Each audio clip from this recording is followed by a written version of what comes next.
July 20, 1992 Observer Newsletter. Vader makes title history. Title belt lawsuit. Bash 92. By Observer staff. July 20, 1992. Great American Bash. Thumbs up 58, 32.0%. Thumbs down 89, 49.1%. In the middle 34, 18.8%. Best match poll. Sting vs. Big Van Vader 78. Pillman and Liger vs. Steamboat and Koloff 44. Worst match poll. Freebirds vs. Hazy and Hashimoto 60. Steamboat and Koloff vs. Gordy and Williams 35. Rhodes and Wyndham vs. Gordy and Williams 10 based on phone calls and fax messages to the Observer as of Monday, July 13. Margin of error, 100%.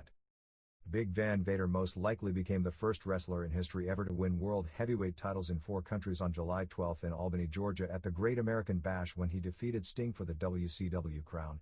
Vader, who has previously held the IWGP Japanese version of the title on 4 occasions along with the CWA European and UWA Mexican, and at one point held all 3 simultaneously, captured the title in a tremendous match that highlighted a show generally considered lackluster. The win came at 17-17 after Sting missed an attempt at a second Stinger splash in the corner and hit his head on the metal rod connecting the turnbuckles and ring post, although the replay showed too clearly he really hit his shoulder on the rod, and juiced, and then was pinned after being picked up in a backbreaker over the shoulder and dropped into a powerbomb. Onita's Thunderfire powerbomb, in a match that was pretty much Japanese style all the way through.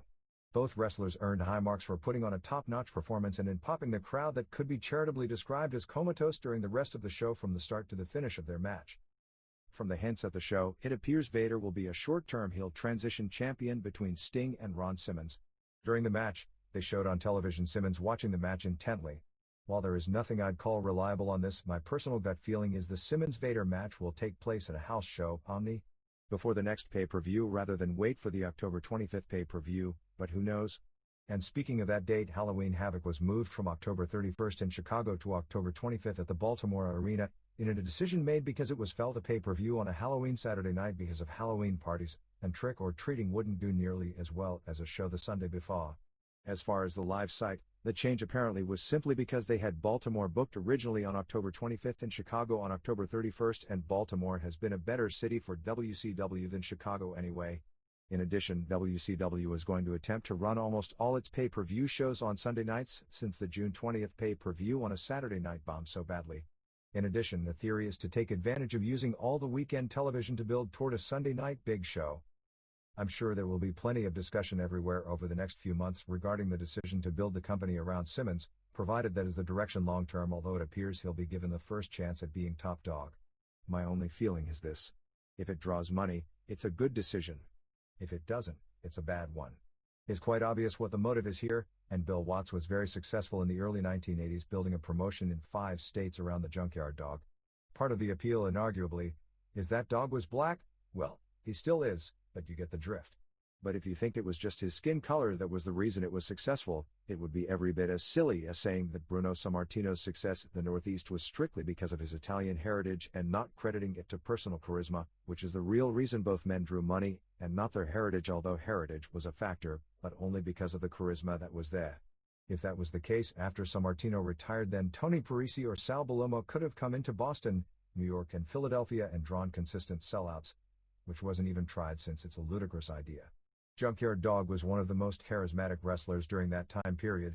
And the fact is, Watts did better business in most of his cities consistently, New Orleans being the noted exception, the year after JYD had left using Jim Duggan, Terry Taylor and the Rock and Roll Express as the main babyface draws. Was it because they were white and not black? No, it was because they also, at that time, had a lot of personal charisma. Watts also tried to recreate the JYD phenomenon time after time with so many black wrestlers it's hard to remember them all, with limited success in some cases, Butch Reed, to absolute failure in other cases, Snowman, Savannah Jack, Master G aka George Wells and others even more forgettable. JYD was incredibly charismatic and already the biggest drawing card in the territory before Watts ever put a singles belt on him. That can't be said for Simmons, who is nowhere near the worker Reed was during his peak, or even Wells was for that matter. Although Wells had his own personal demons that destroyed him. Does Simmons have Sting's personal charisma? There is an argument going around that since pro wrestling has long tried to draw fans on black challengers with the line that no African American has ever held the world heavyweight title, that it's overdue. Thus, for that reason, and really no other, Simmons should be the champion. That's not considering, of course, that if you stack Simmons up qualifications-wise, which is mainly ability to draw money, ability to carry an opponent and work a match and interview ability, while he's far from the worst wrestler in WCW by a long shot, since with Hercules in, the standard for worst is pretty low, but he's far from the best. There are at least a half dozen singles babyfaces in the promotion over more than Simmons, and with the exception of Sting, Simmons has had as much of a real chance as any of them. Well, this first black world champion line isn't true since Bobo Brazil, and I believe Bearcat Wright as well, held the old WWA world title in California during the 1960s, which was recognized in the second largest city in the country. King Parsons held the world-class version and Abdullah the Butcher held the PWF version and WWC version, when it was called World instead of Universal, and I'm sure there are others. The fact is that in the title history of the NWA, there are no black singles champions, and in the title history of the WWF, the same is the case. I don't want to hear about drawing black fans to buildings, because people are people, and the wrestlers who have been successful on top in the past have drawn people, not demographic statistics. If Simmons can outdraw Sting, it's a good move. If he can't, it isn't, and I don't want to hear about a business atoning for past sins. If that's the case, put blacks in decision-making positions in the front office where they have real power, and go out of your way to recruit and train and groom top-notch athletes the same way somebody walked into a gym and saw Jim Hellwig, Larry Fole, or wherever he was found and recruited, and Steve Borden and recruited them for pro wrestling. The complete lineup for the NWA Singles Tournament, which takes place August 6 to August 12 in Japan, was announced on Saturday in Japan. There were 3 changes in the list of wrestlers here last week in that Big Van Vader, Ron Simmons and David Taylor of England were pulled out and have been replaced by the Barbarian, Jim Neidhart, and Terrence Taylor. We pretty much reported that Terrence Taylor would replace Simmons, and word came in during midweek that Vader was being pulled as well, which obviously was because they were putting him over. In the case of Simmons, I would guess WCW pulled him since he wasn't going to win the NWA tournament and they didn't want him doing any jobs at this point since he's being groomed. It makes the tournament look weaker even though Taylor is a better worker than Simmons, but Simmons got a decent push last time he was in Japan, and Taylor didn't get much of a push when he was last in Japan. Neidhart's name is interesting because this tournament is exclusively a WCW and New Japan deal. Neidhart's name isn't on any WCW booking sheets, so it could be a New Japan deal as opposed to a WCW deal, but why would New Japan want to bring Neidhart in? The last word we had is that WCW was going to push the tournament pretty heavily on television. Either they would prominently air tournament highlights on television right after the tournament, or it has even been discussed to spend a weekend on TBS where they would use most, if not all of the television shows airing tournament matches with matches on both Power Hour and Saturday Night, building to the championship match on Main Event as a way to expose the new title to the largest audience and attempt to boost ratings in the process. On the pay-per-view Sunday night, the NWA belt that Ric Flair held was displayed by Bill Watts, who gave the belt to Hiro Matsuda. WCW won possession of the belt in a lawsuit several months back, but ironically after winning possession, had yet to pay Flair for the belt itself. The financial deal, which saw WCW pay Flair a figure reportedly of slightly more than $28,000, was finally worked out earlier in the week. The fact that the last time Flair's belt appeared on television with a promotion he wasn't working for and that Watts prominently mentioned his name is going to lead to the Flair jumping rumors. Flair's WWF contract doesn't expire until September 5, 1993. Don't think for a moment that Vince McMahon is going to be agreeable to release him from his deal at a time when McMahon has a dearth of main event heels, and given the fact that Flair would be a major plus for his opposition. On a similar subject, a companion lawsuit by WCW against Titan Sports for usage of the title belt is expected to be settled sometime this week. WCW is suing Titan for damages caused by using its prize symbol, the NWA belt, on WWF television shows, causing the promotion embarrassment within the wrestling community. The sides are close to agreeing to a nominal financial settlement, between $30,000 and $40,000 is being discussed, along with a permanent injunction against using the belt or the facsimile belt that Titan made and used for about a week, which the courts looked down upon. In other words, Titan is apparently agreeing not to ever use any footage involving that belt in highlights, footage released to the media or in videos. The tournament opens on August 6 in Shizuoka with Scott Norton vs. Bam Bam Bigelow, Tony Halme vs. Masachono, Barry Windham vs. Keiji Muto, and Steve Austin vs. Arnold Anderson in the most intriguing first-round matchup. On August 7 in Nagoya it will be Neidhart vs. Kensuke Sasaki, Taylor vs. Hiroshi Hazi, Barbarian vs. Shinya Hashimoto, and Rick Rude vs. Super Strong Machine. The single elimination brackets continue with pairings in the same order in that the Norton Bigelow winner meets the Halmei Chono winner and on down the line in the quarterfinals on August 10th at Tokyo Sumo Hall. The eventual semifinals, which would match up the remaining members from the Shizuoka group in one match and the Nagoya group in the other, are August 11th at Sumo Hall, while the championship match is August 12th at Sumo Hall.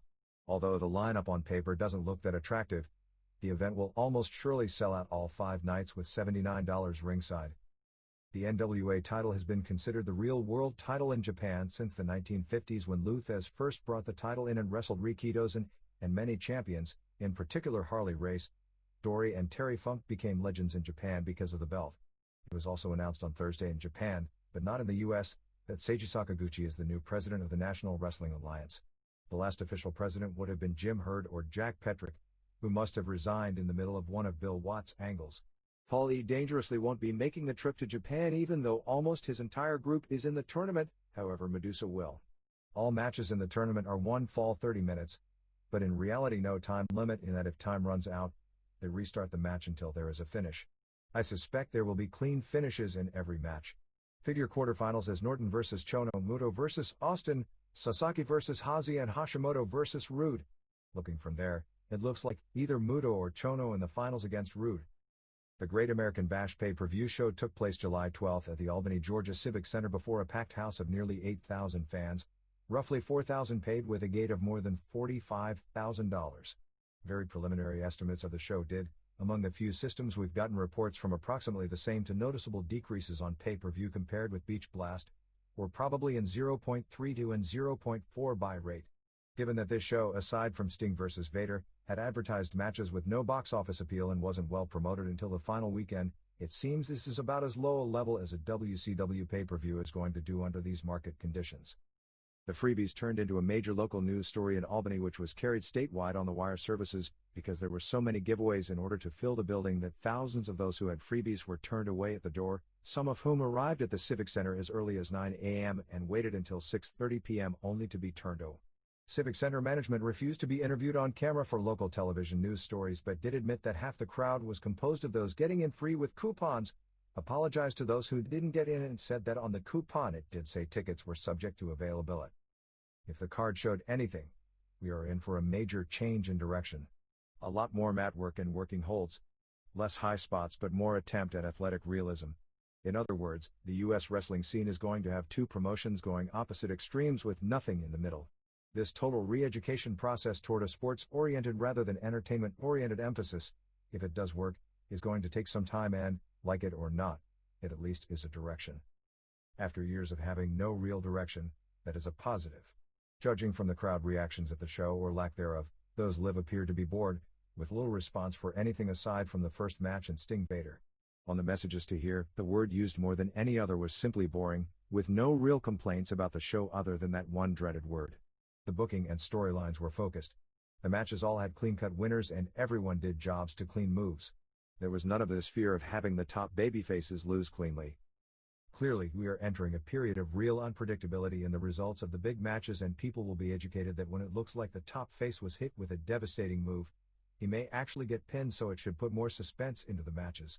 At least when the message is fully put across, but you have to walk before you can run.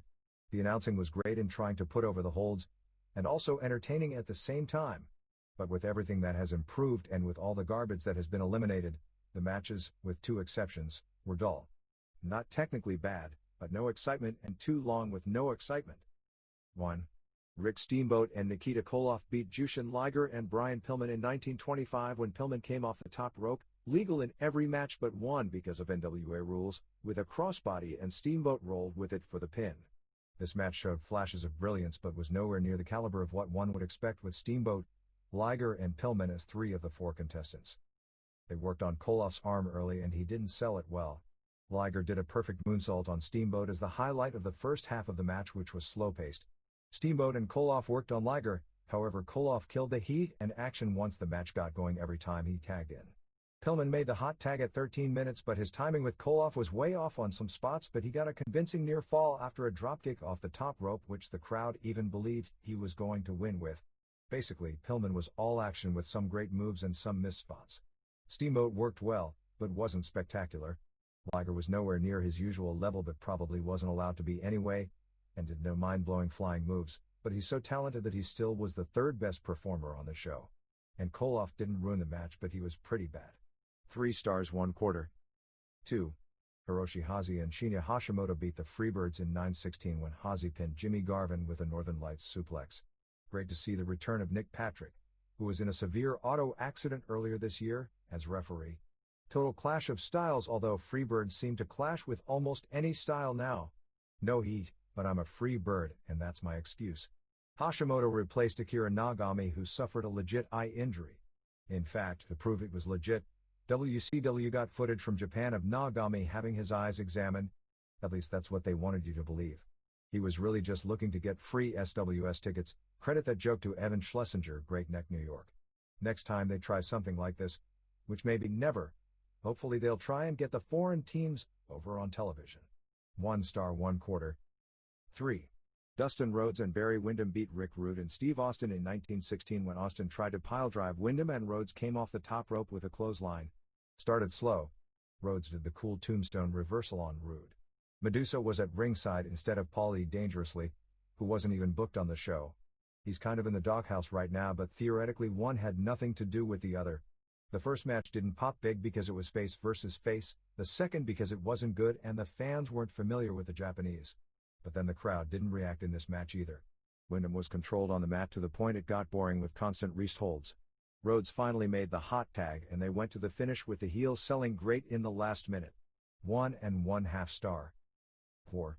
Steve Williams and Terry Gordy beat Steamboat and Koloff in 21:39 when Steamboat was on the top rope. Gordy shoved him off and Williams caught him, rammed him into the turnbuckles, and gave him a forward power slam for the pin. This was one of the dullest matches I've ever seen involving wrestlers of this caliber that were all trying hard and not blowing up or missing spots. The amateur stuff was fine to set the stage in the beginning, but it lasted way too long. It looked legitimate, but wrestling promoters learned sometime in the 19th century that legitimate wrestling isn't marketable, and that's when someone got the idea for showy moves and started making money. When they finally got heat on Steamboat, there was no crowd reaction, and this is the number 2 face in the promotion who was a master at getting crowd reaction. At some point during the match, Williams gave Steamboat a move, I think it was a backbreaker, and Steamboat legit hurt his ribs, but no word how seriously.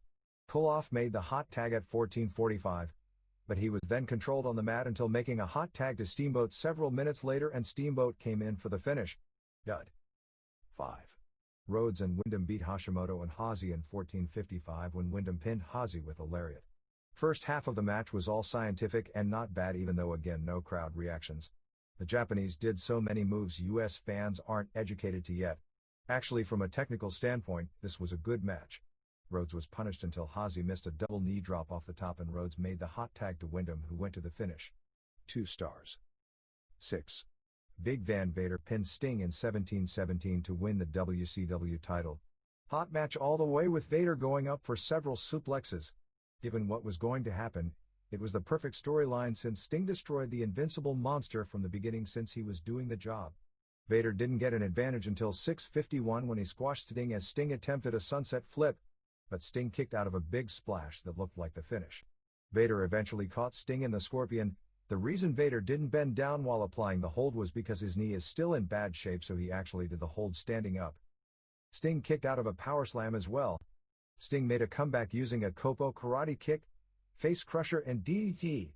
The highlight was Sting holding Vader, going right around the legit 380 mark these days, and that's live weight, and he wasn't wearing a weightlifting belt, on his shoulders and doing a backsplash with him. After a ref bump, Sting gave Vader a German suplex, but the ref was slow getting down since he'd been bumped and Vader kicked out.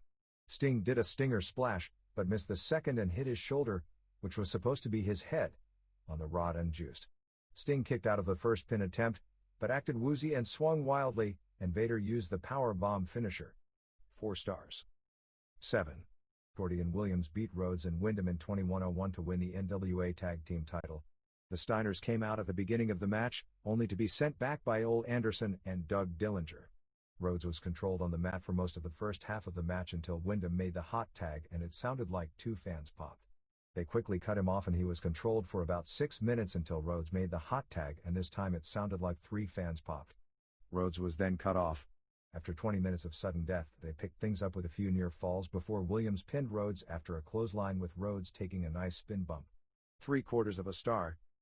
Noticeable by their absence, besides dangerously, were Missy Hyatt, the ramp, elaborate set designs and all other trappings of the Jim Herd era. Apparently the gate for the AAA show on July 4th in Los Angeles was really just under $120,000, which means the paid attendance really was $6,500 at $30, $20 and $15.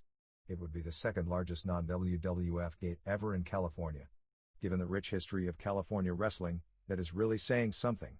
This would be by leaps and bounds the largest independent paid crowd in the United States that I can recall in 10 years of doing this newsletter, and without a doubt the largest independent gate in U.S. wrestling history. Some would question listing this as in the category of an independent show since AAA is considered a major league promotion in its country. Either way, to give a frightening comparison of just how financially successful this show was, everyone knows how successful in the past and for so many years Jerry Jarrett has been as a promoter and Jerry Lawler as a drawing card in Memphis. The biggest gate Lawler has ever drawn at the Mid-South Coliseum was $80,000 for a match with Ric Flair. The WWF has done many gate at the Los Angeles Sports Arena over the years, far in excess of that figure, including 2 WrestleManias, although I don't believe they've hit that figure in 1992. The only non-WWF gate that was larger would be the $143,000 house drawn back in 1971 at the Los Angeles Coliseum, when Freddie Blassie wrestled John Tolos. Anyway, what this means is we've been underestimating the crowds of the Lucha Libre shows, and that the original May 16th show really did draw 6,250. Tickets were $20, $15 and $10 for that show and more freebies, so the house was probably well under 6 figures but probably still in excess of $70,000. The card aired on Galavision Sunday and the production values of the show were just hideous, which I guess explains why AAA promoter Antonio Pena was going crazy about it all night long. This camera work made WCW on its worst days look like a major motion picture. Barring a breakup in the relationship, the current AAA plan in the area is to run on July 26th at the Hollywood Palladium, capacity 2,700, August 8th back at Cal State Los Angeles, August 22nd at CSLA for another Galavision taping, which means all the big names will be brought in, and September 12th at CSLA for the long-awaited combined FMW/AAA car. David Gabachishvili, the Soviet super heavyweight who won a gold medal in both the 1980 and 1988 Olympic Games in freestyle, will make his pro debut after the 1992 Games on a Pro Wrestling Fujiwara Gumi show at the Tokyo Egg Dome on October 4th. Gabachishvili will face Minoru Suzuki as part of a 3-mixed match headliner show that will also include Yoshiaki Fujiwara against former World Karate Association champ and mixed match master Don Nakia Nielsen, and U.S. heavyweight boxing contender Tommy Morrison, who as an actor played the lead heel in The Last Rocky Move, against Masakatsu Funaki. Tickets for the show are priced from $240 ringside down to $24 and go on sale Sunday. In another mixed match which is rumored, but is not official, former boxer Marvis Frazier, son of legendary Joe Frazier, is said to be being negotiated with for a September 23rd date at the Yokohama Arena against Tatsumi Fujinami. Hulk Hogan's name has been all over the news once again, with stories of his agreeing to the long-talked-about deal with New Japan Pro Wrestling. It was reported in Japan this past week that Hogan would start with New Japan on the September 23rd show at the Yokohama Arena, and one major New Japan wrestler informed us also this past week that Hogan had agreed to a New Japan deal for $100,000 per show, but that it would be for only a few bookings per year and would start at the January 4, 1993 Starrcade card at the Tokyo Dome. Since New Japan is selling out all its major shows with no freebies, so there is little economic incentive in bringing Hogan in at the high price except for a few shows per year. According to the same source, Hogan would also retain all his merchandising rights in Japan, which on a Tokyo Dome card it's a major consideration, because I was told that Koji Kao once netted $200,000 on gimmicks at a Tokyo Dome show. Officially, our most reliable sources as to the goings-on in New Japan say Hogan hasn't agreed to anything, although there have been ongoing negotiations, and New Japan would like to get him to start at the Tokyo Dome show. I take that version of the story as the most reliable of the three. Apparently the WWF would like to get Hogan back in September, given the state of the business, as soon as possible, I'm sure, but there are acting deals on the table, and word I've got is Hogan hasn't agreed to anything, anyone as far as specific dates are concerned, other than it is expected he'll be back in the WWF for next year's WrestleMania. While there can be speculation as to what could happen if Hogan were to work the Tokyo Dome show, Since it's scheduled as a combined New Japan show with WCW and the past two have aired as mini pay-per-view shows on tape delay in the US, as to the idea of Hogan appearing on a WCW pay-per-view show or a possible situation with Hogan challenging for the WCW title in a main event or whatever. While I don't want to use the word impossible in saying what the odds are of that taking place, since nothing is impossible in wrestling, it's just about impossible. For Hogan to appear on a WCW pay-per-view show, even from a foreign country, could only happen if he makes a major break from the WWF, and that just isn't going to happen. He very well may appear on the show, but I'd be almost certain they'd work in a clause where his match couldn't be televised to or put on a videotape for US consumption. The ABC television show 2020 was planning on repeating the 1985 piece on pro wrestling with Eddie Mansfield and Jim Wilson, which ended with the famous incident where David Schultz slapped reporter John Stossel twice during the December 1984 show at Madison Square Garden. 2020 sources contacted us and said that it was one of their most well-remembered pieces ever, mainly because of the Schultz deal, and wanted to replay it if the basics of what was in the story were still correct today. As in, if there haven't been any major changes in the pro wrestling business since 1985. Considering that some of the information in the story was already dated in 1985, and considering just how much the business has changed since 1985, I suspect they won't be repeating the story as a summer rerun after all. All Japan. Basically a typical week with a few television tapings. July 5th at Korakuen Hall in Tokyo before a sellout 2,100 saw Mitsuharu Misawa and Toshiaki Kawada beat Richard Slinger and the Patriot, Del Wilkes, in 1851 when Kawada pinned Slinger after a brainbuster. Stan Hansen and Billy Black beat Akira Tao and Rusher Kimura when Kimura went down with malaria. Kenta Kobashi and Tsuyoshi Kikuchi retained the All-Asian Tag Team titles, beating Yoshinari Ogawa and Masa Fuchi in 30-42 when Kikuchi pinned Fuchi to set up yet another junior heavyweight title match down the line. Abdullah the Butcher and Giant Kimala 2 beat Johnny Ace and Barry Horowitz. Chris and Mark Youngblood beat Mighty Inoue and Masao Inoue. Sunny Beach pinned Ryuma Izumida and the Destroyer. Dick Bayer, who celebrated his 62nd birthday by wrestling on July 11th, used the figure 4 leg lock on Satoru Asako. Another taping took place July 8th in Aomori before a sellout 3,450 as Hansen pinned Kobashi in 2003. Tao and Fuchi beat Kikuchi and Kawada when Tao pinned Kawada in 1952. Tao needed a big pin since he's getting the Triple Crown shot at Hansen on July 29. Misawa pinned Ace, Abdullah and Kimala 2 beat Black and Patriot. Slinger and Ogawa beat Youngbloods. Horowitz and Beach beat Izumida and Masao Inoue and prelims. No word on when Jumbo Tsuruta will be returning to action. Next tour begins August 20th with 3 straight nights in Tokyo as Korakuen Hall is booked August 20th, August 21st, and Budokan Big Show is August 22nd. On the tour will be Stan Hansen, Danny Spivey, Terry Gordy, Steve Williams, Bobby Fulton, Tommy Rogers, Dan Crawford, Doug Furness, and others. July 12th in Muricombe drew a sellout 1,700 as Misawa and Kawada and Kobashi beat Ace and Hansen and Horowitz when Misawa pinned Horowitz, Tao pinned Black, Abdullah and Kimala 2 beat Beach and Patriot, and Youngbloods beat Slinger and Ogawa plus prelims. July 11th in Akita drew a sellout 3,200 as Misawa and Kawada and Kikuchi beat Tao and Fuchi and Ogawa when Kawada made Ogawa submit in 26-33. Hansen and Ace beat Beach and Patriot. Kobashi pinned Horowitz. Giant Baba and Kimura beat Haruka Eigen and Motoshi Okuma. Abdullah and Kimala 2 beat Mighty Inoue and Izumida. Slinger and Black beat Youngbloods and Destroyer beat Masao Inoue. July 10th in Kuriyoshi drew a sellout 1,800 as Tao and Fuchi and Ogawa beat Misawa and Kawada and Kikuchi when Tao pinned Kikuchi in 24-02. Hansen and Ace beat Patriot and Horowitz. Butcher and Kimala 2 beat Kobashi and Izumida. Black pinned Beach and Youngbloods beat Slinger and Mighty Ino. July 9th in Ayadate drew a sellout 1,900 as Misawa and Kawada and Kobashi beat Hansen and Ace and Horowitz in 16:39 when Kawada made Horowitz submit. Patriot and Slinger scored a major upset over Tao and Ogawa when Patriot pinned Ogawa with the Patriot miss. Abdullah and Kimala 2 beat Black and Beach. Youngbloods beat Kikuchi and Izumida. Baba and Kimura and Mighty Inoue beat Eigen and Okuma, and Fuchi and Destroyer beat Masao Inoue with the figure 4. Beach is getting over pretty good with a gimmick where he brings a big beach ball into the ring and throws it to the crowd.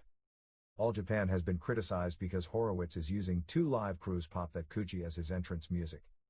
July 5th television show headlined by Misawa and Kawada and Kobashi vs. Hansen and Horowitz, and Ace drew a 4.9 and 2.6 rating. New Japan. The biggest show of the past week saw the return of Tatsumi Fujinami to Japan in a mixed match against Richard Byrne, a legit 6th-degree karate black belt who has been an independent worker in the Northeast. Fujinami won a poor match in the 5th round before a sellout 5,200 fans at the Yokohama Bunka Gym. This was done to set Fujinami up for a bigger mixed match on September 23 at the 17,000-seat Yokohama Arena. Fujinami starts back as a full-time regular when the next tour opens July 16. Remainder of the show saw Hiroshi Hazi pin Kensuke Sasaki in 1606 with the Dragon Suplex, Keiji Muto pinned Takayuki Iizuka, Masa Chono pinned El Samurai, Bim Bam Bigelow and Big Van Vader downed Masa Saito and Scott Norton when Bigelow pinned Saito, and the opener saw the Raging Stat, Super Strong Machine and Norio Onaga and Hiro Saito and Tatsutoshi Goto beat Black Cat and Koji Kanemoto and Hiroyoshi Yamamoto and Satoshi Kojima. New Japan has announced several other matches for the NWA Tournament Tour. The Steiners will be in as a tag team during the tour and defending the IWGP titles against Riki Choshu and Masa Saito on August 10th at Sumo Hall, against Tatsumi Fujinami and Kengo Kimura on August 11th at Sumo Hall, against Scott Norton and Bam Bam Bigelow on August 15th in Kobe and against Chono and Shinya Hashimoto on August 16th in Fukuoka. New Japan will run a card in early 1993 at the yet-to-be-opened Fukuoka Dome Baseball Stadium, capacity 64,000, which is larger than the Tokyo Dome. So expect that as another Hogan date if he does ink the deal. Other matches during the August tour that have been announced are Samurai defending the IWGP Junior Heavyweight title against Pegasus Kid, Sasaki vs Tony Halme and Muto and Chono vs Choshu and Hashimoto on August 15th in Kobe and Choshu defending the IWGP title and Greatest 18 Club World Martial Arts title against Great Muto on August 16th in Fukuoka. Before the tournament there is another tour from July 16th to July 31st. The major show of the tour is the final night in Sapporo with Choshu defending the IWGP title against Machine Norton and Halme versus the Untouchables, I believe a Road Warrior-like tag team from Windy City Wrestling in Chicago, and Fujinami and Sasaki versus Hashimoto and Muto. After the NWA tournament they'll run a 2-night stand at Queen Elizabeth Outdoor Stadium in Hong Kong with the Japanese regulars plus Bigelow, Norton, and Pegasus. July 5th in Okinawa saw 1,800 as Choshu and Muto and Sasaki beat Norton and the Samoans, Kokina and Semu when Semu did the job, Van Vader and Killer B, Brian Blair, beat Kimura and Chono, Pegasus Kid and Bigelow beat Osamu Kido and Hashimoto, Iizuka and Samurai beat Machine and Oneg, Hiro Saito and Goto beat Kanemoto and Yamamoto and Kantaro Hoshino and Osamu Nishimura beat Pimpinella Escarlata and May Flowers. Vader isn't scheduled to return to Japan until October, but the Japanese have offered to pay for his knee operation only if he gets it done before September 15th, because they want him fully healthy by October. Since Vader no doubt is working a full WCW schedule as champion, it may be hard to take time off to get the needed operation. July 4th television show with Vader and Bigelow losing the belts to Steiners draw a 6.4 and 8.2 rating. The match got over huge in Japan with both big men going up for the Steiner suplexes time after time, which was a topic of conversation among non-wrestling fans for a few days after it aired on television, which will get Steiners over in Japan even more. All Japan women. This group continues the Grand Prix tournament with singles matches every night. July 5th at Korakuen Hall drew a sellout 2,100 with the main event having Manami Toyota score the big upset pinning Asia Kong in 2041 with a sunset flip off the top ropes. The match saw them exchange incredible moves by Toyota and the brawling of Kong, including at one point they brawled all over the building, through the front of the building and up into the balcony. In a handicap match, Toshio Yamada and Takako Inoue and Seiki Hasegawa beat Bull Nakano and Atsuko Mita. Have you ever heard of a handicap match in which the team being handicapped actually loses? And Kyoko Inoue went to a 30 minutes draw with Mariko Yoshida. The Toyota vs Yamada match on June 26 at Korakuen Hall is being said to have been by many the best women's match ever according to many letters in the latest issue of Weekly Pro Wrestling. I don't know what compliments are left to be said about Toyota.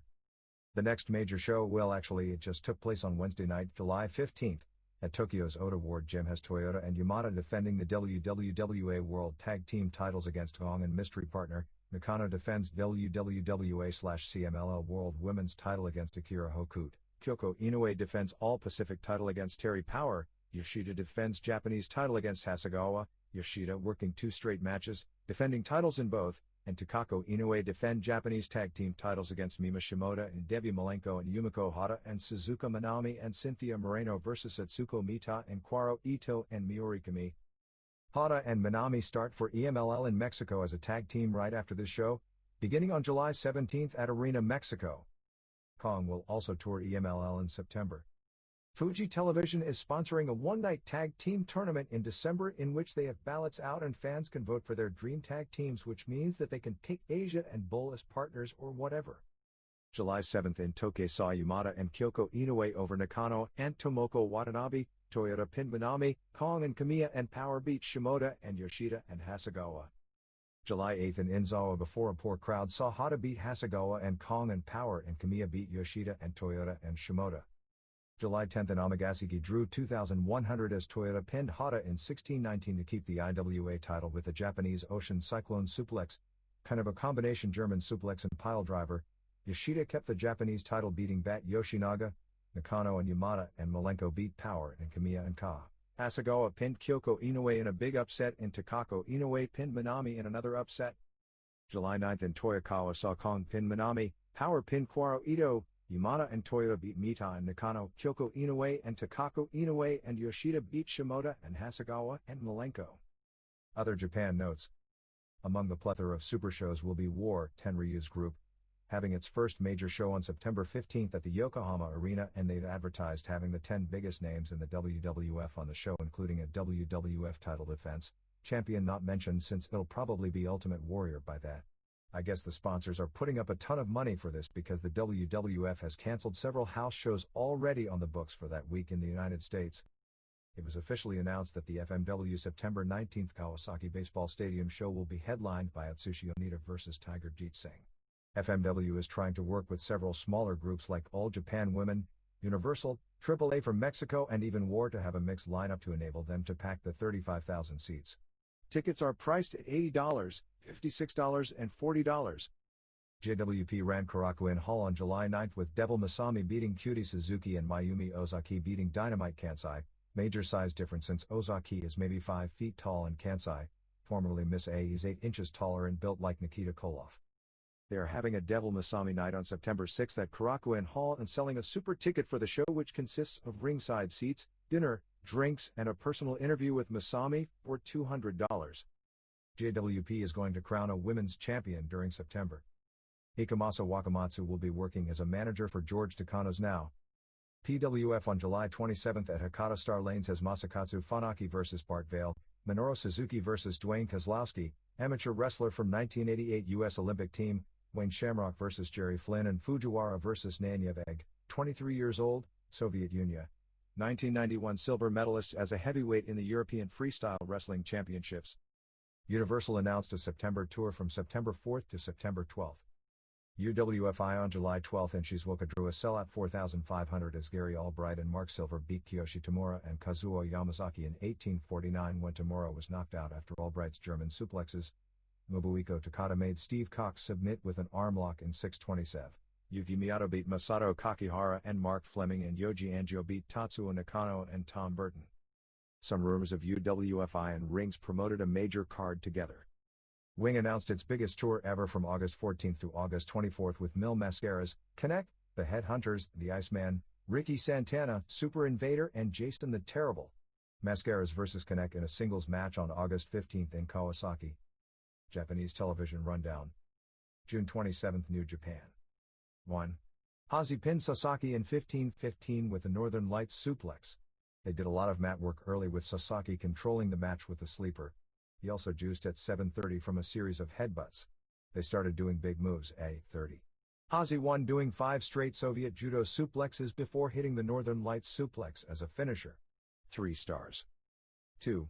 Chashu pinned Chono in 17:57 to retain the IWGP title. Great psychology as typical with a Chono match. Solid, but not spectacular. Chashu hit 3 straight lariats for the win. 3¼ stars. While the wrestling wasn't super on this show, the production values were great and they spent the whole show pushing Sasaki, showing x-rays of his ankle with the pin in it, his training for his comeback, backstage tenseness that added tremendous intensity and anticipation to his comeback match, and then after he lost, showed him really sad after losing the match. Did things out of the ring here that US promotions could really learn from in getting a guy over while having him do a clean job. USWA. Ricky Morton won the USWA title from Eddie Gilbert on July 13th in Memphis in a match where Ricky's father Paul Morton is referee.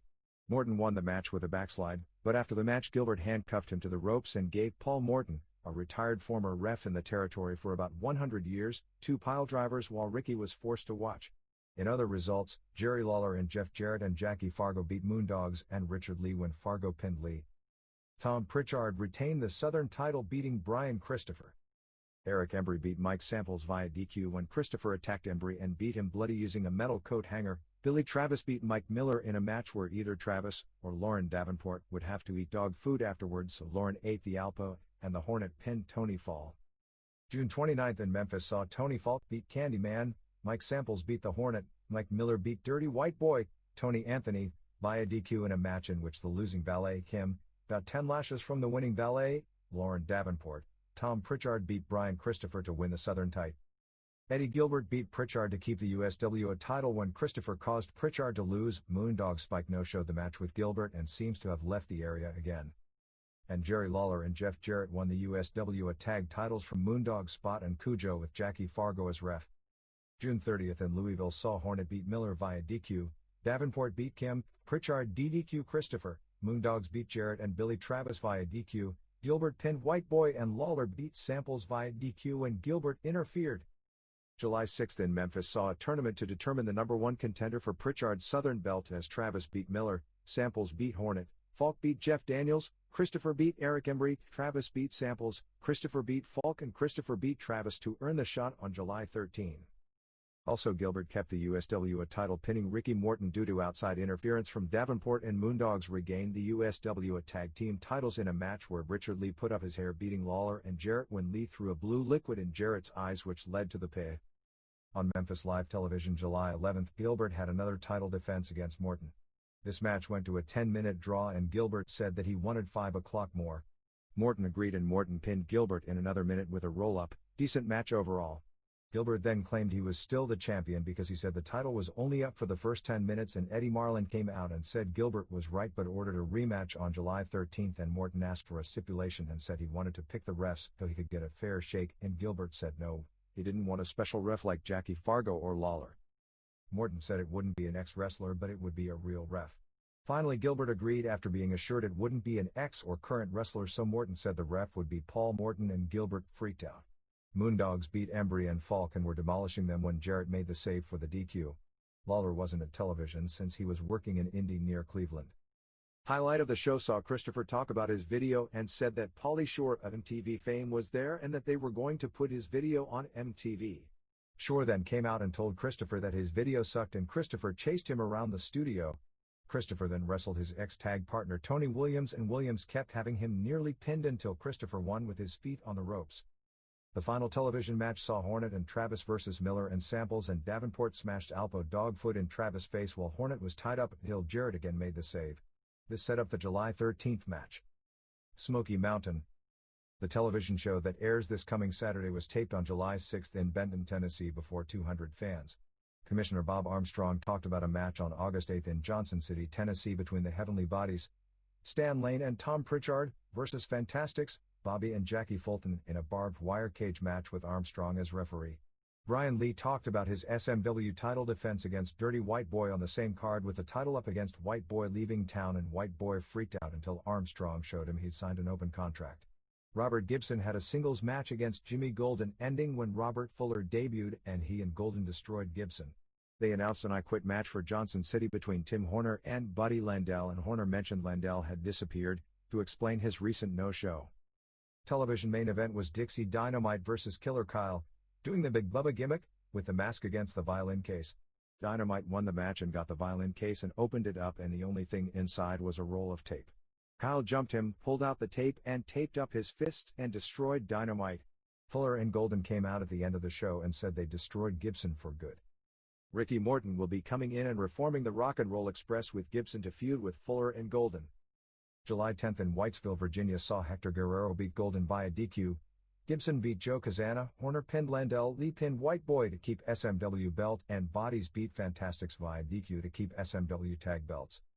July 11th in Morristown, Tennessee saw Golden pin Guerrero, Gibson pinned Kazana, Horner pinned White Boy, Lee pinned Landell, and Bodies beat Fantastics in a no DQ match to keep the tag titles.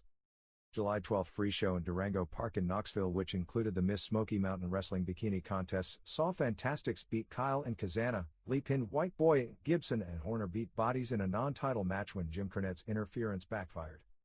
At least one jobber who works for both this group and WCW was told by WCW he wouldn't be used as a jobber anymore if he continued to work for this group. Pretty easy to figure out what that's all about. Oregon. The July 4th show was outdoors at the Portland Pavilion and saw the crowd increase to around 200, with the main thing happening being Bart Sawyer bungee jumping to make his ring entrance against Damian Knight, although Knight jumped him before he could cut the cord. July 11th was back at Portland Sports Arena and the crowd was back down to less than 100 as Ron and Don Harris beat Jesse Barr and Carl Pope, who made his debut as Barr's student on July 4th, and they teamed up to beat Harris Brothers. Knight pinned Mike Winner, Jim Pope drew Al Madrid. Sawyer beat Sumito and C.W. Bergstrom beat John Rambo. Ryuma Go returns on July 18th and faces Ron Harris while Barr faces Don Harris. Although the television started on CH32 in Salem, Oregon, which is scheduled to move to Portland, the station still isn't in Portland nor on the Portland cable, so they still have nothing but public access television. With most of the crew, Harris Brothers, Barr, Carl Pope, Winner and Sumito, leaving on July 26 to August 4 for the first Oriental Pro Wrestling Tour in Japan, they are going to have to bring in a whole crop of newcomers, which will be training school guys and some guys who are living in British Columbia working the West Coast Championship Wrestling shows there. Puerto Rico. July 5th in Bigu's, Puerto Rico saw Rex King beat El Exotico, Greg Robertson pinned Cyclone Salvadorino, El Bronco No. 1 beat Ron Starr, Ricky Santana beat El Vigilante via DQ, Lale pinned Doug Masters and Carlitos Colon and Miguelito Perez beat Invader No. 1, Jose Gonzalez, and Dick Murdoch. The Southern Rockers, King and Steve Dahl, captured the WWC World Tag Team titles from Starr and Masters on June 24 in Dorado. July 11th in Bayamon saw Bronco No. 1 and Salvadorino over Exotico and Rhodes, Louisiana. Lay pinned Robertson, Black Bart, in full-time as a heel with a push, pinned Rockin' Rebel, PN News beat Vigilante via DQ when Murdoch interfered. Muhammad Hussein, Lou Fabiano, beat Santana in a death match. Perez pinned Murdoch, Rockers DDQ Starr and Masters to keep the tag titles, and Colon pinned Invader No. 1 in a Falls Count Anywhere match. July 12th in Hermiquero saw Salvadorino and Rebel over Robertson and Exotico. Bart pinned Lale, Vigilante beat Bronco No. 1, News pinned Murdoch, Rockers beat Masters and Rhodes. Santana beat Hussein in a death match and Colon beat Invader in a Falls Count Anywhere match. Texas. New GWF booker John Tatum made an attempt at a new wrestling concept on July 10th at the Dallas Sportatorium. Tatum gave away more than 500 tickets during the week at Hooters, and he had 725 fans in the building, about triple the weekly average. He used local actors, one playing the nerd role similar to Jameson in the WWF who was on television and running around, although he never got involved. There is a new Hill commissioner, third commissioner in 3 weeks, with a girl and a bodyguard, none of whom have had any connection in the past with pro wrestling. They really didn't understand what Tatum was trying to get them to do and dragged out their skit so long that the entire card lasted nearly 4 hours and there were about 150 fans left when the last bout started. The commissioner, whose wrestling name is Joe Castellini, arrived in a Rolls-Royce and tried to look like the Godfather, with a bodyguard and women and several heels all embraced him mafia style on their way to the ring. Manny Fernandez has moved to Dallas from Charlotte and is working for all the local promotions. July 10th show results saw Giant Warrior, Butch Masters aka Gigante Warrior in UWA Mexico, return and beat Ed Robinson. Fernandez, managed by Skander Akbar, pinned Manny Villalobos. Chaz Taylor pinned Jimmy James. After the match, Stephen Dane came out with Alexis, Taylor's supposed ex-live-in, and jumped him. Alexis sprayed hairspray in Taylor's eyes while Dane painted a yellow streak down his back. They are going to air a video on television where Taylor is sitting alone in an empty apartment carrying while saying that Alexis had cleaned him out and left him with nothing, and Taylor has been literally crying on his television interviews building up future matches with Dane. Dane and Near Young beat Ebony Experience via DQ when Tatum, Rod Price and Gary Hart hit the ring just as Akbar was about to interfere. Scott Putski and Terry Sims beat Beach Boy Sean Summers and Beach Bully Alex Porto, who are no longer called the Surfer Dudes. Fernandez pinned Dane DDQ Booker T when Chaz hit the ring with a chair. Maniac Mike Davis beat Sam Houston via DQ in a Falls Count Anywhere match when Mike got a chainsaw, serious, and was chasing Houston up the aisle with it, and somehow Houston got the chainsaw away and was chasing Mike when the commissioner DQ'd Houston and announced Houston was being suspended for 1 year, although he was apparently supposed to say 30 days. Houston then begged fans to circulate petitions to bring him back, and ring attendants went through the crowd with petitions for the rest of the card. Tatum and Price beat Young and Dane in a lumberjack strap match in the best match on the show. Price pinned Robinson. Warrior pinned Tugboat Taylor when Akbar's interference backfired. Mike beat Sims via DQ when Houston, who was doing color commentary from ringside, attacked Mike. Ebony Experience and Putski beat Beach Boy and Bully and Johnny Mante. The July 17th show has Tatum and Price managed by Gary Hart versus Young and Dane managed by Akbar with a losing manager. They get 10 lashes from the winning manager and Warrior versus Mantell. Big D Pro Wrestling drew 173 fans on July 12th at the Rocket Palace in Dallas. A Price drew Eric Fontaine in a good opener. James pinned Ricky Long. Carl Cole beat Ray Evans via DQ. Fernandez double count out Tatum. Blackbirds, King Parsons and Action Jackson beat Scott Braddock and the Natural via DQ and manager Baboose interfere. Big D Gary Sturdivant beat Price Kaloa, managed by Chris Love, in a loser leaves town match, and Hurricane Mike won the Big D title from Sean Stevens. Big D was supposed to keep Freddie Fargo from interfering, but D was attacked before the bell and carted out.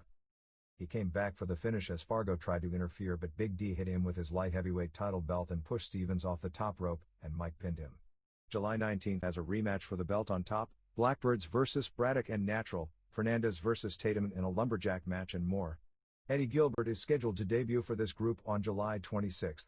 Chris Love has a show scheduled for Fair Park in Dallas on August 1st.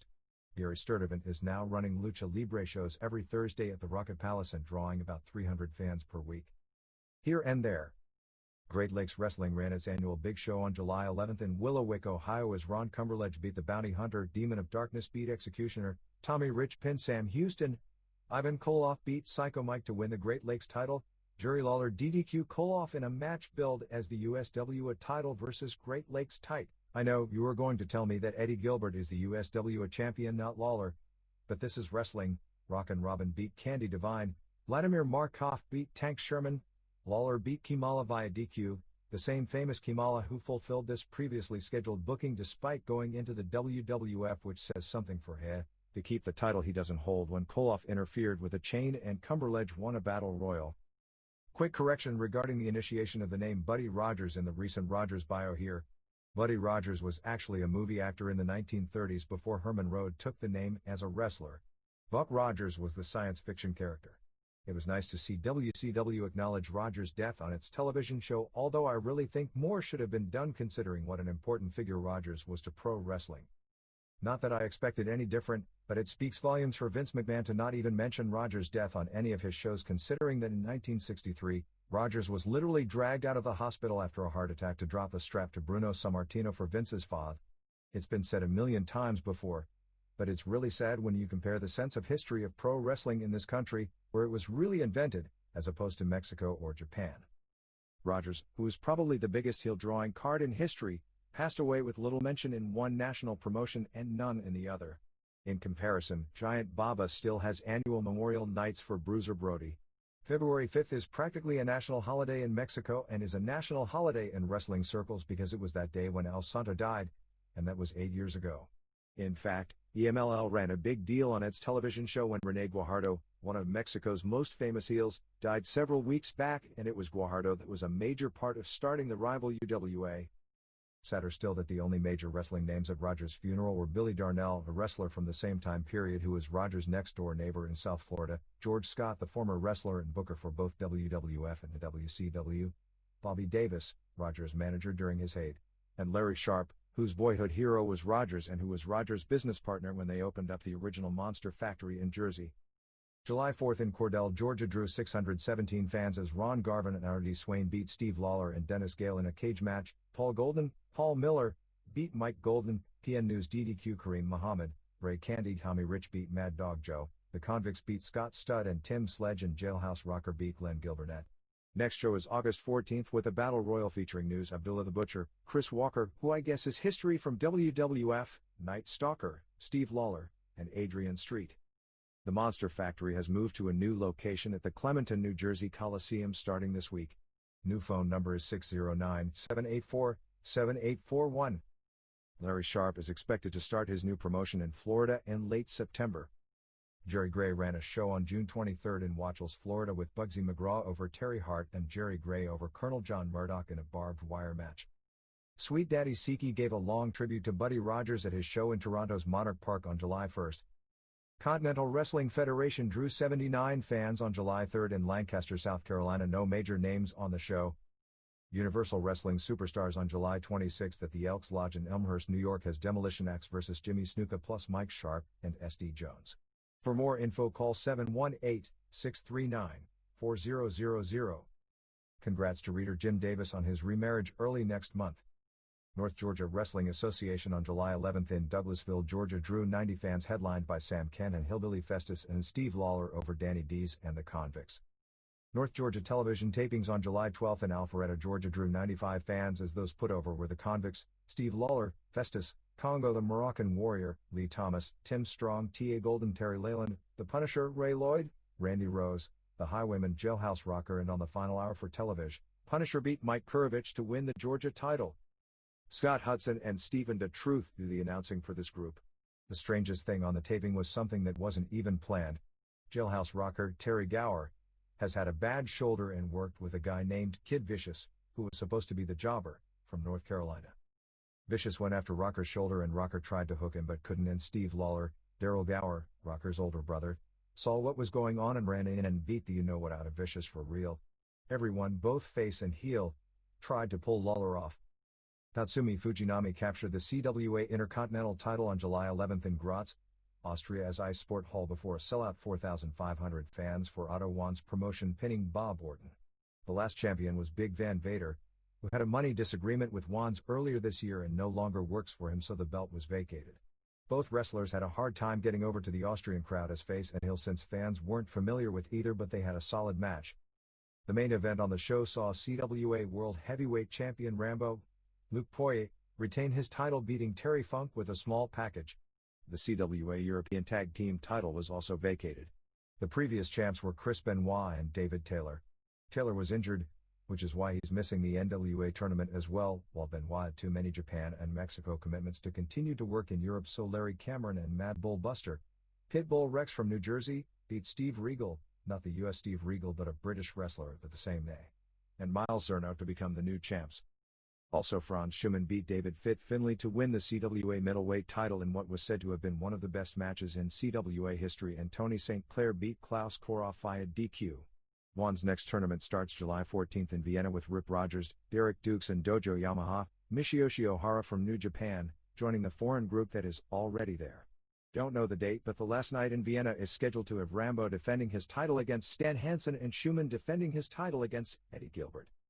Steve Wright, the famed British wrestler who is the CWA's longtime middleweight champion and is known in the profession as one of the greatest scientific wrestlers of this era, suffered a major knee operation just a few weeks ago. They are talking as if it might end the career of the 23-year veteran. Wright was a former NWA World Light Heavyweight Champion during the 1970s, working in Mexico and Southern California, and had a well-regarded feud with Satoru Sayama over the WWF Junior Heavyweight title in 1982 for New Japan. Vern Gagne was interviewed in one of the Japanese magazines last week and talked about his plan of putting together a new promotion using amateur wrestling stars. Speaking of Gagne, there was a company that put out trading cards of the greatest wrestlers in U.S. history, from an amateur standpoint, and out of about 50 or so men honored, it included former pro stars Frank Gotch, the only one honored for his record as a pro in the early 1900s when Gotch was one of the most famous athletes in the U.S. Gagne, Dan Hodge, who along with Hulk Hogan is the only wrestler to ever make the cover of Sports Illustrated and held the NWA Junior Heavyweight title for most of the 1960s, and Dick Hutton, NWA champion from 1957-59. WWF. The biggest wrestling crowd in North America since WrestleMania packed the Meadowlands with a paid attendance in the 12,500 range on July 18 and a near $200,000 house. Results saw Tito Santana beat Skinner 1 star. Mountie beat Sergeant Slaughter via countout 1 star. Bret Hart pinned Shawn Michaels 3 1/2 stars. Legion of Doom and Paul Ellering beat The Genius and Beverly Brothers 2 stars. Virgil pinned Kato -1 star. Big Boss Man, in his first match back, beat Nails via DQ. And Ultimate Warrior pinned Shango. The main reason for the big crowd is it was the first WWF show at the Meadowlands in a few years since they pulled out in protest over the Meadowlands allowing WCW into the building. Any chance of WCW being allowed back at any time in the foreseeable future was pretty much eliminated by this crowd. Next Meadowlands will be in October. Besides canceling a few mid-September dates because 10 of the big names are going to Tenryu's War Group for the September 15th show at Yokohama Arena, There are also a lot of US dates being cancelled for another European tour sometime in September. I believe it's the last week of September and first week of October, but haven't been able to get those dates confirmed. None of the cancelled shows had been advertised or announced to the public, so it doesn't really mean anything to the fans, although some of the arenas probably aren't thrilled, but those things happen all the time in the arena business anyway. Isn't it something when they try and credit the physiques of British Bulldog or Tatanka to the ICOPRO? This line of advertising is the oldest fraud tactic in the books and has a time-honored tradition in bodybuilding long before McMahon entered the fray.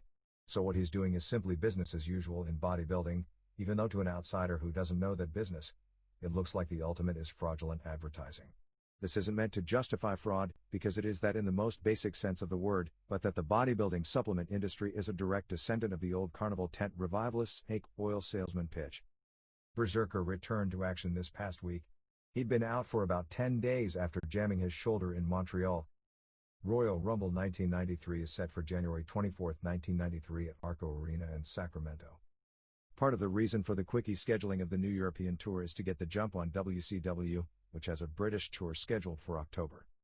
Ron Powers, who got a pretty big push as a heel in Buck Robley's apparently defunct promotion in Louisiana, is scheduled for a tryout at the August tapings. July 2nd in Fort Pierce, Florida saw Jim Duggan beat Brooklyn Brawler, Sergeant Slaughter beat the Mountie, British Bulldog beat Repo Man via DQ, Ric Flair beat Randy Savage via countout, High Energy beat Beverly Brothers, and Undertaker beat Mr. Fuji and Kimala. July 8th in Rockford, Illinois, Drew 2000 as Jim Brunzell pinned Kato, Nasty Boys beat High Energy, Rick Martel beat Tatanka via countout, Duggan beat Nails via DQ for using the stick, Legion of Doom beat Beverly Brothers, Bret Hart pinned Michaels, and Warrior pinned Shango. El Gigante has definitely signed, and word we've got is he'll start around January. On television this past weekend they aired a video tribute to Savage with nothing mentioned or shown on Elizabeth. The Legion of Doom's dummy Rocco has Paul Ellering doing a ventriloquist gimmick with it. One more match for SummerSlam was announced this past weekend on European television as Bushwhackers and Duggan vs. Nasty Boys and Mountie, so aside from that, Complete Show announced his Warrior vs. Savage, Bret Hart vs. Bulldog, Legion of Doom vs. Money Incorporated, Natural Disasters vs. Beverly Brother, Nails vs. Virgil, Undertaker vs. Kimala, Crush vs. Repo Man, Shango vs. Kerry Von Erich, who no-showed his dates this past weekend again, and Berserker vs. Tatanka. I would figure this is either the entire lineup, or we're missing one match, which I'd guess is possibly a Michaels vs. Martel, since they taped the angle for it already, although that angle was taped a few months back and never aired, so maybe it's been scrapped. It would be a shame to have neither Michaels nor Flair wrestle on this show. July 9th in Youngstown, Ohio, Drew 1800 as Santana pinned Brawler 1/4 of 1 star. Undertaker pinned Berserker 3 1/4 stars. Mountie pinned Slaughter dud, Kimala pinned Von Erich dud. Virgil pinned Skinner 1 star 3/4. Disasters beat Money Incorporated via the walkout finish 1 star. And Savage beat Flair on the reverse decision DQ finish 3 3/4 stars. Flair was cheered a lot more than Savage on this show. WWF has hired a hotshot public relations firm run by Howard Rubenstein in Manhattan to try and boost their image problems based on what came out in the past and what may come out in the future, with some new articles in the works. Primetime Wrestling on July 6th did a 2.7 rating, which is the highest cable rating for a Titan show in a long time. All American on July 5th did a 1.8. Rick Carter and Bill Kunkel's Wrestle Talk radio show out of Las Vegas this past Sunday interviewed Cheryl Vasquez, the 45-year-old upstate New York housewife who picketed the Titan matches last week in Poughkeepsie. Vasquez claimed that one of the cars driven by a WWF wrestler, when it arrived at the building and saw her protesting, tried to run her over. She also said that another WWF wrestler, whose name she wouldn't mention but said that it was one of the biggest stars in the company, was very friendly and apologized for the behavior of some of the other wrestlers. Also on the show was an interview with a minor who made some claims about an incident he claimed happened to him in January 1991 at the Nassau Coliseum when he was 13 years old. Because he was underage, he was called Barney on the show, which is not his real name, although within inside wrestling circles his real name is well known. Titan lawyer Jerry McDevitt contacted him twice the day after he appeared on the show. He is also the same person who was in the audience during the Donahue show that many of you will remember wearing a Lex Luger t-shirt, and brought up Barry Orton's being in jail and said that Bruno Sammartino was bitter because Vince McMahon fired his son David. He claimed on the radio show to have had a conversation before the Donahue show with McMahon where McMahon told him negative things about several members of the Donahue show panel and told him to say as much as he could about what he told him if he could get on the air. We've been unable to get any response from Titan Sports regarding what happened on the radio show, although Barney came forward with this story actually about 2 months ago, although this was the first time any media outlet had broken the story, and said both on the Wrestle Talk and in his original statement months ago about McMahon telling him to contact Steve Plenament. We had contacted Plenament at that time, who said he had never heard of the person and the story didn't make any sense. I suspect by the end of the next 2 weeks it will become clear whether this story is fraudulent or it will become a major news story for reasons it wouldn't be fair to get into right now. July 11th in Charlotte drew 3,000 for the first Flair match at the Charlotte Coliseum since the jump. Although the crowd was only average, although still the largest crowd to see wrestling in Charlotte in a long time, Flair got the Total Heroes welcome and Savage was booed out of the building. They did the finish where Flair uses the Nux to win and the crowd popped huge, but booed like crazy when the decision was reversed in a 4 stars match. Rest of the show saw Nasty Boys beat High Energy, Tatanka pinned Martel, Jim Powers pinned Brawler, Disasters beat Money Incorporated via the walkout finish, Bulldog pinned Repo Man and Undertaker pinned Berserker in a good match.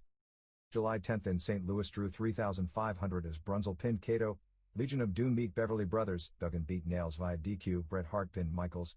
Excellent match, Martel beat Tatanka via countout, Nasty Boys beat High Energy and Warrior pinned Shango. July 12th in Toronto drew 4,200 as Owen Hart beat Brian Knobbs, Bob Backlund pinned Brawler, Jerry Saggs pinned Coco Ware, Kamala pinned Santana, Legion of Doom beat Beverly Brothers, Bossman beat Nails via DQ and Warrior and Undertaker beat Shango and Berserker. July 10th in Hershey, Pennsylvania saw Santana beat Brawler, Mountie over Slaughter, Virgil beat Skinner, Kamala pinned Von Erich, Savage beat Flair, Bulldog over Repo Man, Disasters beat Money Incorporated via countout and Undertaker pinned Berserker. July 7th in Allentown, Pennsylvania drew a sellout 3,100 as Santana pinned Brawler -2 stars. Undertaker pinned Berserker 1 star. Kamala pinned Von Erich 1 star. Disasters beat Money Incorporated via countout, Virgil beat Skinner, Bulldog over Repo -1 star and Savage and Slaughter beat Flair and Mountie when Mountie did the job 2.5 stars. July 6th in Rochester drew about 2,800 paid as Santana beat Brawler, good, Mountie pinned Slaughter in 326, poor. Bulldog over Repo, average. Kamala pinned Von Erich, terrible. Disasters beat Money Incorporated via countout, okay. Virgil over Skinner, okay. Undertaker pinned Berserker, real good, and Savage beat Flair via DQ in 1942, very good. July 7th in Davenport, Illinois drew 2,500 as Kato pinned Jerry Stevens, dud. Nasty Boys beat High Energy 1 1/2 star. Nails beat Brunzel in 328 1/2 1 star. Bret Hart pinned Michaels in 1726 4 stars. Martel beat Tatanka via countout 1 star. Legion of Doom beat Beverly Brothers 2.5 stars and Warrior pinned Shango, dud. AAA. According to the current plans, the expansion into new U.S. cities will start in Texas with shows running in the same South Texas arenas as the WWF runs, with help of the WWF, 3 weeks after WWF runs those same buildings. This Sunday's Galavision television show will be headlined by Conan El Barbaro and Octagon and El Hijo del Santo vs. Cien Cars and Blue Panther and Jerry Estrada plus a 6-man mini supers match. Making his TV debut on that show, which was taped July 10th in Veracruz, was Rey Mysterio Jr., a 17-year-old from Los Angeles who worked locally as Colibri, who gained a big rep as a local flyer starting out at age 14 and probably at less than 130 pounds as wet. EMLL. Steve Sims' Lucha Libre Weekly came out with mid-year awards picks this week, naming Bestia Salvaje the wrestler of the mid-year, Salvaje vs. Huracan Sevilla on February 14th as match of the mid-year. Los Cowboys, Silver King and El Texano as tag team of the year. Los Brazos as trio of the year. El Hijo de Lizmark as rookie of the year. Octagon vs. Fuerza Guerrera as feud of the year. Oro as most improved. Winners as doing the best dive. Mascara Sagrada for coolest mask. The La Dandana Cradle by Dandy as best finisher. Love Machine as best foreigner and Heavy Metal Casas as most underrated. I'd concur with most of those picks, although I'd pick Pegasus Kid far and away as best foreigner, and I can't come up with a clear-cut wrestler of the mid-year, although Sevilla vs. Salvaje is the best lucha match I've seen this year as well. Cesar Dantes has returned, but as a heel. They are billing Atlantis' 35-match winning streak in NWA middleweight title defenses as an all-time record. The original Blue Demon has been making noise about wanting to come out of retirement. He must be close to 70 by now. A triangular hair versus hair match with Sangre Chicana, Rick Patterson and Canadian Vampire Casanova took place on July 28 in Monterrey and it drew 13,000 fans. Chicana beat Patterson and then Chicana beat Vampire, so it wound up with Vampire winning 2 out of 3 falls from Patterson and Patterson losing his hair. The big stipulation match was a response to AAA doing a television taping in the same city a few nights later with Fishman vs. Pero Aguayo on top. The AAA show drew 5,500. July 10 at Arena Mexico in Mexico City saw Comando Russo and Hombre Bala beat Apollo Dantes and Leo del Solitario in a match where Solitario officially turned heel by not tagging in and eventually walking out, leaving Dantes to lose in 2 straight falls 2 stars. Negro Casas and La Fiera and Salvaje beat Dandy and Ultimate Dragon and Ringo Mendoza when Casas pinned Dandy in the 3rd fall after giving him a low blow 3 3/4 stars. Strange to see Casas put over when it appears he's leaving the promotion. Los Brazos beat Gran Marcus Jr. and Nitron and Emilio Charles Jr. 2.5 stars, and the main event saw Love Machine and Lizmark and Vampire beat the new Infernales at Sanico and Parata Morgan and MS1 in 2 straight falls. Vampire was jumped by Morgan at the bell and beaten bloody for almost the entire match, however Lizmark pinned MS1 in the 1st fall. In the 2nd fall, Vampire finally made his comeback, but he was attacked by the Infernales, who had been eliminated for the DQ 3.25 stars. Haku has left for Japan, making a whole group of heels very happy. The July 17th show at Arena Mexico, which is the final Arena Mexico show for a while as they move back to Arena Coliseo for the big shows, has Vampire vs. Morgan in a hair vs. hair match, plus the debut of Suzuka Minami and Yumiko Hata from All Japan Women, and I'd guess this show will sell out. Pierre Roth Jr. had a CMLL World Light Heavyweight title defense on July 11th in Puebla against Morgan in a battle of heels. July 12th at Arena Mexico saw them set up more heat for July 17th as Infernales beat Vampire and Love Machine and Rayo de Jalisco Jr. when Morgan again jumped Vampire and posted him, and he did a stretcher job while MS1 cleanly pinned Rayo in the 3rd fall to set up a shot at Rayo's Mexican heavyweight title on July 19. Also El Hijo del Solitario as a heel and Casas and Salvaje beat Tinieblas Jr. and Apollo Dantes and Black Magic, Oro and Plata and Bronce beat Cadaver de Ultra Tumba and Espectro de Ultra Tumba and Espectro Jr. Lynx and Archangel de la Muerte beat Halcon Dorado 2 and Chamaco Valguez, and Eclipse and Guerrero Samurai 2 beat Master and Babe Richer. UWA. July 12th at El Torreo in Naucalpan saw a very bloody double hair vs. double mask match as Silver King and El Texano won 2 out of 3 falls from the Can-Am Express, UWA Tag Champs, in a non-title match. The Can-Ams both had to unmask, revealing Phil LaFawn, Dan Crawford, and Doug Furness to the absolute shock of the entire wrestling world. Also Dos Caras and Villano 3 and Tinieblas Sr. beat Connect in Dr. Wagner Jr. and the Killer via DQ in the 3rd fall when Connect decided to turn heel again by attacking Alush, the tiny mascot of Tinieblas. The Headhunters and Scorpio Jr. beat Black Scorpio and Transform. Kendo and Enrique Vieira, the Death Missionaries, Negro Navarro and El Signo and Black Power 2, beat Cajos and Zandokan and Rudy Reyna and Lasser and El Matematico I and Celestial over Zeus and Cassandro and Nefesto. Canadian Tiger, Mike Lazansky, returned this week. This group ran mixed shows with EMLL under the auspices of the Union on July 11th in Querétaro, Atlantis and Vampire vs. Salvaje and Morgan on top, and Cleaya, Vampire and Salomon Grundy and Love Machine vs. Los Brazos on top. This week's television was taped July 7th in Querétaro as the Ninja Turtles beat Zeus and Lobo Rubio and El Hijo del Diablo and Mr. Condor 2.5 stars. Jack Victory as a babyface and Villanos 4 and 5 beat Cajos and Zandokan and El Engendro via DQ when Zandokan used a low blow 1 star 3/4. And Can-Am Express and Killer beat Black Scorpio and Villano 3 and Vera via DQ when Killer pulled off Black Scorpio's mask behind the ref's back, but the faces pulled off Can-Am's masks in front of the ref, who then DQ'd them 2.5 stars. WCW.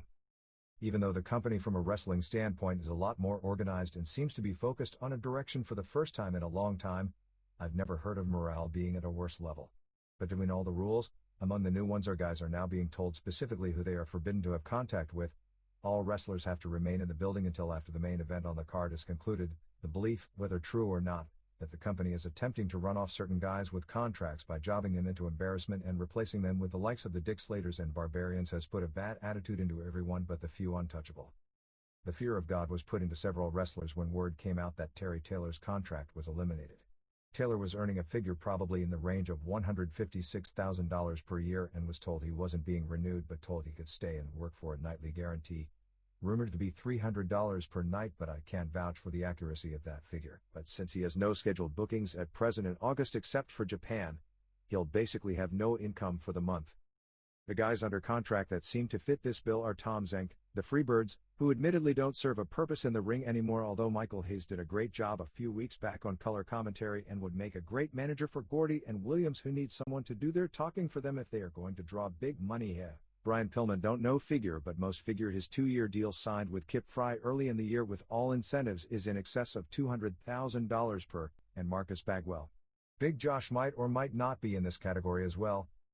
Nightly contracts also mean the wrestlers don't get paid if they are out of action with injuries, which is how it used to be in the old days before guaranteed contracts in wrestling, but it's a policy that's pretty hard to morally justify since in virtually all cases the guys are injured in the line of duty, and it also forces guys back in the ring before they should, which leads to injuries not really healing up and increases the chance of them recurring or becoming chronic. The cutting of money is the inevitable byproduct of the glory days of the mid-1980s being over, since the money coming in at the box office is so far down. On the plus side, the ref bump finish seems to have been all but eliminated. They are establishing very convincingly that anyone can lose to a clean hold, which should put more interest into when faces take a big move and are covered, since fans had come to believe Sting and the Steiners would never be pinned. Holds are being worked and new submissions being established, and the beginning of this education process is going to yield fans not quite grasping what is going on. For fans who want something the opposite of the WWF rather than a poor imitation, this promotion is going to fit the bill. Whether going to the extreme in the other direction will be marketable to draw nationally is the question. In reality, it's the quality of the hype more than actual ring product that sells the tickets, and the quality of the hype will probably make great strides. The fast-paced, high-flying style is obviously not going to be given much of a chance, and whether or not the light heavyweight division is going to be eliminated or continued is a moot point if they are going to have Brad Armstrong work the same style as the heavyweights as champion. July 9th in Norfolk drew 1,900 as Marcus Bagwell pinned Diamond Dallas Page 1 star. Cactus Jack pinned Larry Zbyszko 1 star 3/4. Brad Armstrong drew Jushin Liger 3.25 stars. Ron Simmons pinned Greg Valentine 1 star. Steiners beat Arnold Anderson and Bobby Eaton 2.25 stars. Rick Steamboat pinned Steve Austin in a non-title match 3.25 stars. Terry Gordy and Steve Williams beat Dustin Rhodes and Barry Windham when Gordy pinned Windham 3.25 stars. Sting pinned Super Invader 3/4 star, and Rick Rude DDQ Nikita Koloff 1.5 star. There is some talk of Bam Bam Bigelow coming in, or at least being talked about, for late August when Gordy and Williams return to Japan and the Steiners have no program. Terry Funk is suing WCW over his 1989 back injury. July 10th. In Raleigh drew 2,750 as Zbyszko pinned Page, Armstrong pinned Liger. Good match, not much flying. Liger over big as a face as compared with Armstrong. Simmons pinned Taylor. Gordy and Williams beat Bagwell and Zenk. Steamboat pinned Jack. Rhodes pinned Valentine. Barry Windham pinned Austin in a non-title match. Steiners beat Anderson and Eaton. Good. Rude DDQ Koloff. Good. And Sting pinned Invader. Terrible. TBS on July 4th drew a 2.2 rating, while Power Hour did a 1.6 and Main Event on July 5th did a 1.9. The Saturday rating wasn't good, but it's better than they'd been doing. However, from a station standpoint, it was actually less impressive because instead of the fishing lead-in, which draws a miserable 0.7, they had a lead-in of the movie Bloodsport, which did a 4.0, so they lost basically half of their lead-in audience in television term. Although in reality the vast majority of the wrestling audience is simply the wrestling fans anyway. The ratings should marginally pick up in August since the fishing shows are being dropped and they are going to run movies, which is traditionally the highest rated programming on TBS, as the lead-in for the Saturday night wrestling show. Steamboat was inked to a per-night deal, reportedly for 6 months, which runs until the end of this year. July 11th in Richmond drew 2,400 as Zbyszko pinned Eaton, Anderson pinned Bagwell, Armstrong drew Liger, Simmons pinned Invader, Steamboat pinned Jack, Rhodes pinned Valentine, Windham pinned Austin in a non-title match. Sting and Koloff beat Vader and Rude when Sting pinned Rude and Williams, and Gordy beat Steiners via over-the-top rope DQ. July 4th in Baltimore drew 2,500 as Zbyszko pinned Eaton, Scotty Flamingo pinned Liger, Simmons and Steamboat beat Jack and Anderson, Rhodes beat Valentine, Austin pinned Windham, Sting pinned Invader, Rude pinned Koloff after hitting him with a foreign object, and Steiners beat Gordy and Williams via DQ.